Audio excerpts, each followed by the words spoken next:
Gentlemen, for being here today. As I'm looking at the AUMF, it says the use of Special Operations Forces to take military action against ISIL leadership. And again, this is the proposed AUMF. Does that include capture, or is it kill only? It includes capture.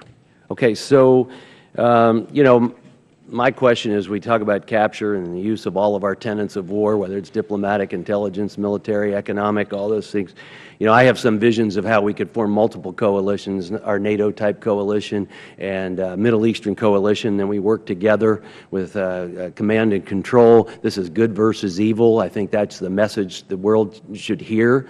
And, you know, when it comes to holding, though, you know, I have some ideas about holding those we capture and how we try them and how we involve maybe the nation of incident, whether it's ISIL or the global war on terror, how we involve the nation of incident and the nation of origin, and are they going to be part of the process of those that we capture? So my question is, if we capture, what do we do with them?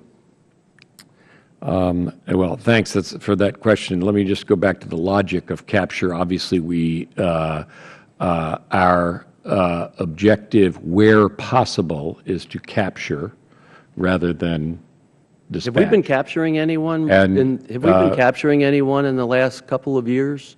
Or especially since we re-engaged in Iraq? Well, exactly as you say, our coalition partners have been capturing. Okay, so what are we doing with them? They've been doing that, and they've been detainee. Now, just to take Afghanistan as an example, these are on Afghan territory. They're detained by the Afghans and subject to Afghan law. Okay, so our special forces, for example, you say their mission is to capture or kill. And so if we capture, what are we doing with them? The answer is it depends on the circumstances and the location, the willingness of a host country to take custody of them, to prosecute them. I'm not an expert on this. You've got to talk to the Justice Department about that, and they're involved in these decisions. But since these are, it captures, your question concerns captures that take place outside of U.S. territory, there are laws respecting that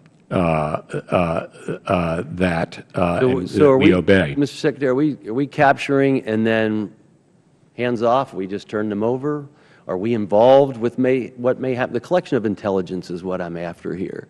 And so what are we doing? And if you can't answer, maybe General Dempsey can, what our current posture is under this AUMF. Well, the answer is, Congressman, it depends on where the circumstances of the capture.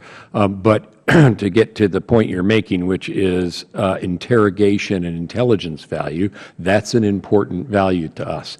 And it's important that whatever the ultimate disposition of the detainee is, that we have the opportunity to interrogate and debrief, and that's very important to us, whatever the ultimate disposition of the detainee is. And the Chairman can add to that if he wants to.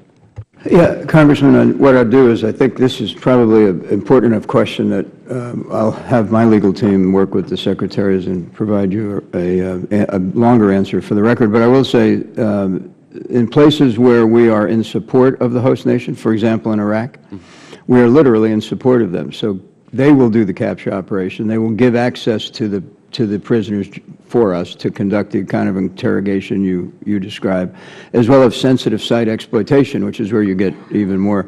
Where someone is a direct threat to us, either U.S. persons and facilities or to the homeland, we actually have conducted operations with the Department of Justice represented. Okay. And those individuals, there's been a handful, have been brought back to this country for trial.